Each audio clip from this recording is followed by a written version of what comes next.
मैं समझता हूँ राजनीति में जो आता है, कुछ चुनाव जीतता है, लड़ता है, निश्चित तौर से कहीं ना कहीं अपना जनाधार रखता है और जनाधार वाले नेता ही आगे नेतृत्व करते हैं। सर, बीजेपी ने तैयारी शुरू कर दिया। हेमंत खंडेलवाल और नरोत्तम मिश्रा की एक मुलाकात हुई दतिया सीट को लेकर, और जो आज हाईकोर्ट में सुनवाई होनी थी वो 15 तारीख तक टल गई है। तो राजेंद्र हाथी मामले को लेकर कांग्रेस का क्या रुख रहने वाला है सर? देखिए, स्वाभाविक है कि जिस प्रकार से आप देख रहे हो, मैंने कई बार कहा है कि देश ऑटोक्रेसी की ओर जा रहा है, चुनावी सत्तावाद की ओर।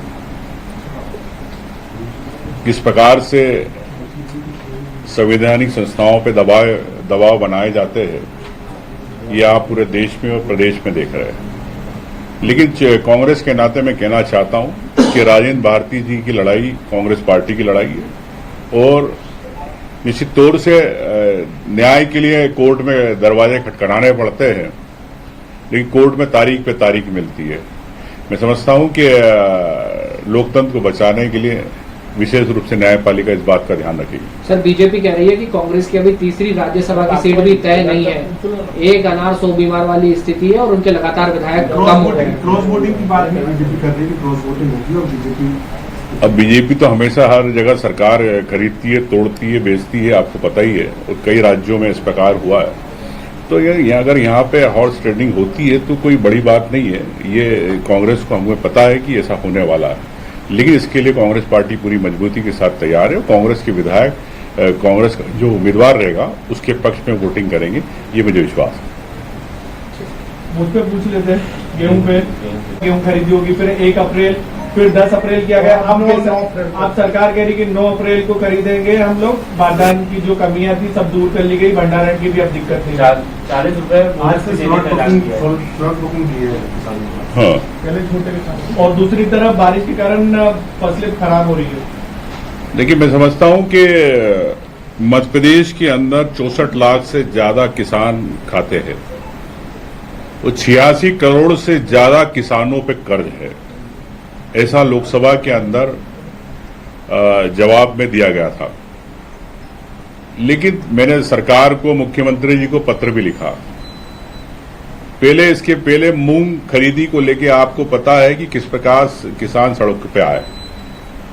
प्याज सड़कों पे फिकता मध्य प्रदेश का।